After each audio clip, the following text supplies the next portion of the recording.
All right, so to start this off, this is just really just a thought experiment. This is something that you can do in your home if you have stairs. If you don't have to do this because we can just think about this. So let's look at this sheet here, which I've linked for you. You can print it if you want to, but you don't have to because you can just read it here. The purpose of this experiment is to determine the work done and the power exerted in a trip up a set of stairs. So in this one, when we do it at school, we walk up the stairs and we run up the stairs. Everyone collects their own data, right? So you first use a scale to weigh yourself. You might not even have that. You can know your weight. If you know your weight, that's great. But you can just like write a weight in here. It doesn't really even matter. This will be easier if I just do it on the paper. Let's just say your weight is 150. Doesn't really matter what it is. You put your dream weight in here. If you wanted to weigh 300 pounds, put it in there. It doesn't matter. So what we're doing right here is we're converting our weight into newtons. Newtons is a unit of force. Pounds is also a unit of force. We just don't like that unit in science. So all we have to do to convert to newtons, and you don't have to memorize this. Don't memorize this for a test. You won't need that on a quiz. I'm just telling you for this particular lab, if you just multiply your weight by 4.45, you get your weight in newtons. So if I do that, I'm just going to use 150. You use whatever number you want.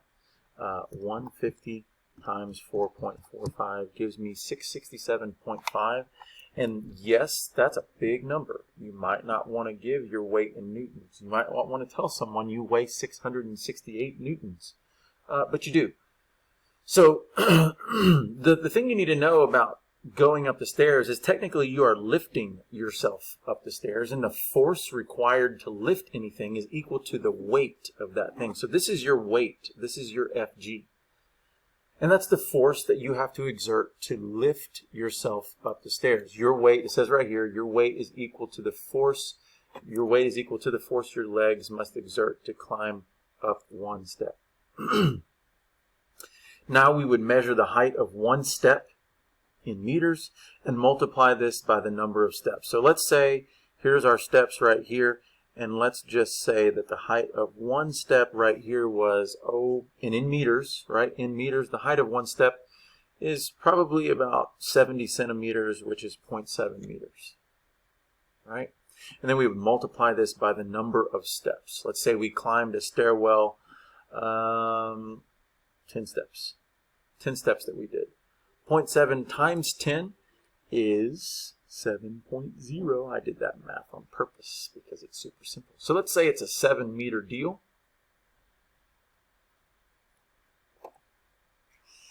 I almost erased this video and started over. This is wrong.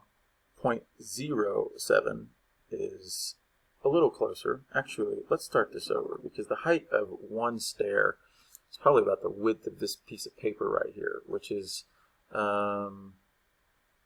let's say 25 centimeters, so 0.25 times 10 stairs gives us 2.5 meters. That sounds better. 10 meters is way too high. Anyway, it wouldn't have really mattered, but the point is going to be the same. Let's just get it a little more realistic here. So 2.5 meters is the distance, the total distance. And when I say distance, I don't mean this distance. I mean the vertical distance change right here that we have. Next step, it says to use a stopwatch, and you're simply going to time yourself walking up the stairs, time yourself running up the stairs, and you record it in the table. All right? So it's the same set of stairs. So the distance both times is the same, 2.5 meters. The force both times, you're still dragging yourself up the stairs both times. So this weight is the force that you exert both times. Some people think you use more force to run. You might initially just to get yourself going, but once you get yourself going, you're dragging your same weight up the stairs. So the force is still the same. 667.5, put the same number in both. Whatever your weight was, that's what goes in there. The times, like we can't do this right now. You can do it on your own. Throw your times in there if you do it. But let's say to walk up these 10 stairs, let's say to walk, it takes 10 seconds. Right? And if it took 10 seconds to walk, I'm hoping that if you run, it takes less time than that, not more. If it takes more time to run, that means you're really slow. Let's just go half the amount of time. Let's just say it takes 5 seconds. You could go faster than that if you ran really fast. Maybe make it 2 if you want to have fun. So these are the data that we took, and now we're just going to calculate these things. It tells us how to calculate it. We're going to do the force times the distance for each one of these. And you might notice that since they're the same number, we're going to get the same number for work. So the question at the beginning that I would have asked in the beginning is, does it take more work to walk or run up the stairs, right? Most people say it takes more work to run. You actually find right here, when I tell you what goes into calculating work, it's actually the same. So 667.5 times 2.5 gives us 1668.75. And that goes in for both of these. It's the same calculation. So it actually takes the same amount of work to walk up the stairs and run up the stairs. And again, there are a lot of you right now that are like, I don't believe you, Mr. Vol.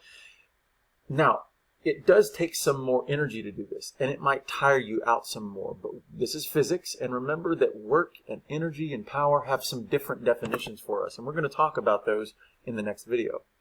But you need to know that physical, mechanical work, it's the same work.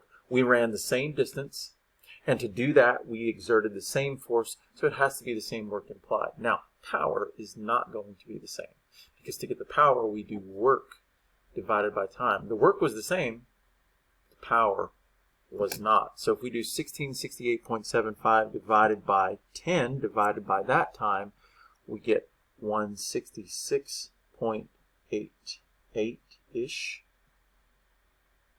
But if we do 1668.75 divided by the time of 5, we're going to get a different number, 333.75. Notice something. Higher the time, lower the power. The lower the time, the higher the power. Maybe I should do this. Low, high, high, low. Time and power are inversely related to each other. Really important to know that. All right? So it takes more power to run up the stairs, even though it took the same amount of work. And the difference here is the time, that it took less time actually to run than to walk. Or at least I hope it did. All right, so if we just look at these questions, was there a difference in the work done for walking and running? Yes. Or sorry, no. There was no difference in work because it's the same force and the same distance. There's no difference. Force and distance is what goes into calculating work. Those were the same, therefore there's no difference in work. Was there a difference in power? Yes, there was a difference in power. And the reason, why or why not, the reason there was a difference in power is because there were different times involved. Which activity involved more power? The answer is running was more power. Why? Because time was less. It's not because the work was more. If the work was more, it could have been more power. If you do more work in the same amount of time, that's more power as well. But we actually did the same amount of work. It just took us less time to do it when we were running. If you had climbed more slowly, would the amount of work done have been affected? When you think about this, the answer is, well, no, because we climbed slowly here, the work was the same. You could do this in 20 seconds. Work is the same. You can do this in 3 years. Work would be the same because it's the same force and the same distance. Right? So the answer is no, time doesn't affect work. And I know my writing stinks, but I'm telling you what I'm saying so you don't have to read it for what I'm writing. Suppose a friend, why don't you do this? Why don't you read these last 3 questions here on the screen, pause the video, and see if you can answer them in just a minute. Actually, get rid of number 7. We don't care about that one for right now. Just do 5 and 6. See if you can answer those. All right, so hopefully you came up with an answer. You and your friend mow a different lawn in the same time, but the lawn you mowed is larger. That means your distance is greater. You covered a greater distance when you mow a larger lawn. That's kind of like doing more work. Which person did more work? Well, you did. Explain your answer fully. You covered a greater distance. Now, the force is the same. You're pushing the same lawnmower, right? So you have to exert the same amount of force to do this, but because you exerted the force over a greater distance, and work equals force times distance, that's going to equal out to a greater amount of work. And the second question here, in question 5, which is this one, which person exerted a greater amount of power? That was you again. This time it's different, right? In the previous one, we said it's because time was less, right? Actually, in this one, we said that the time was the same, but what's different in this is the amount of work.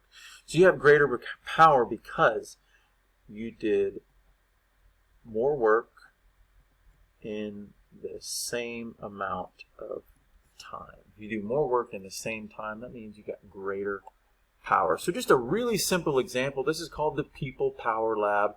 Just examining what it would be like to walk up the stairs and run up the stairs. It takes the same amount of work, but the power is different because the time is different. Time is a big deal when we talk about power.